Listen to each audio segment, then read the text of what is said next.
Microsoft decided to celebrate the 20th anniversary of their maiden voyage into the video game space in a very unique way. They launched a virtual museum that commemorates not only the significant events in the history of the Microsoft Xbox family of hardware, but also chronicles the history of each and every one of the players.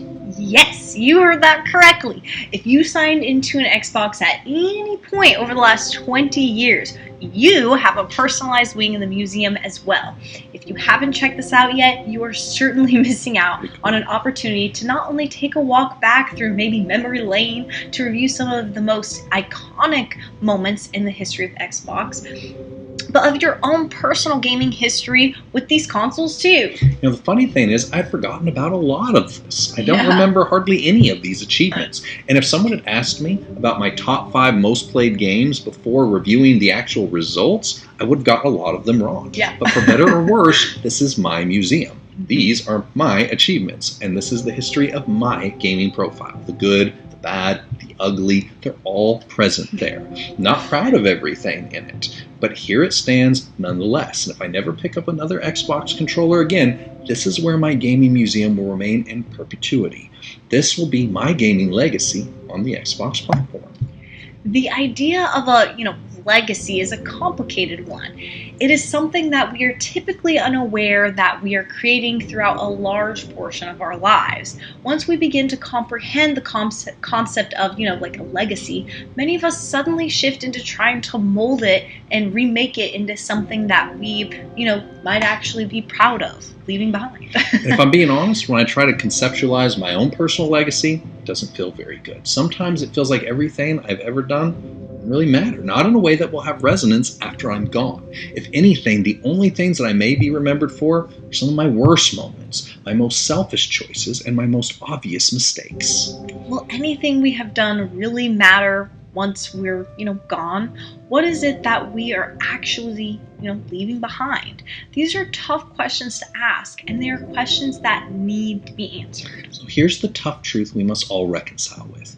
We do not get to choose our entrance into this world or our exit from it, but we do choose the legacy we leave behind and the choices we make to leave each person and place better than when we found it. This isn't about monuments or statues to recognize our achievements. It is in the bones of the life that Elisha lived for Christ that continued to give life and healing long after he departed.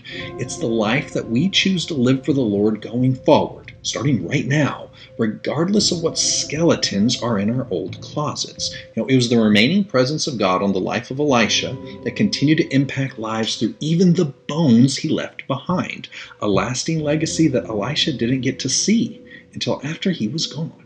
What we do down here, it matters, all of it, not merely as some random snapshots of our accolades or merely chronicling our unique journey on this large rock spinning around a giant star, but because there are numerous souls we may never even meet who will have their lives changed by the decisions we are making right now, even if we never become aware of it during our sojourn on this planet. If we want to leave a lasting legacy that matters, or perhaps just feel like our life has a purpose and meaning beyond the constant lather, rinse, repeat formula of our daily existence, there's only one way to accomplish that.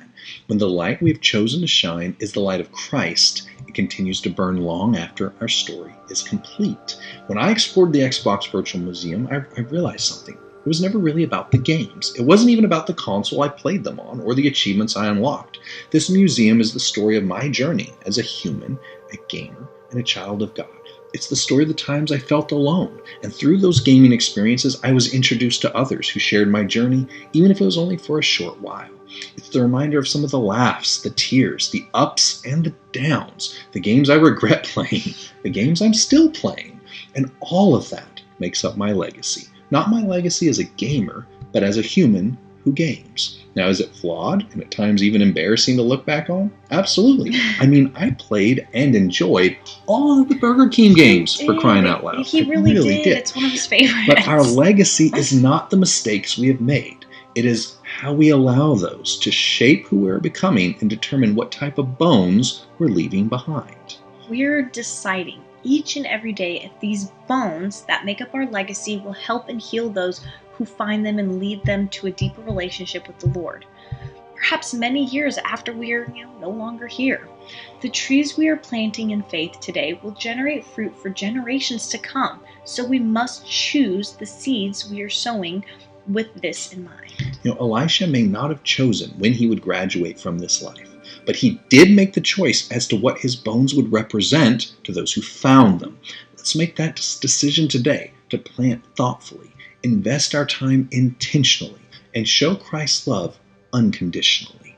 The ripples of a life lived in service to the Lord can restore life to those we may never even meet on this plane of existence. You and your life matter more than we may ever know.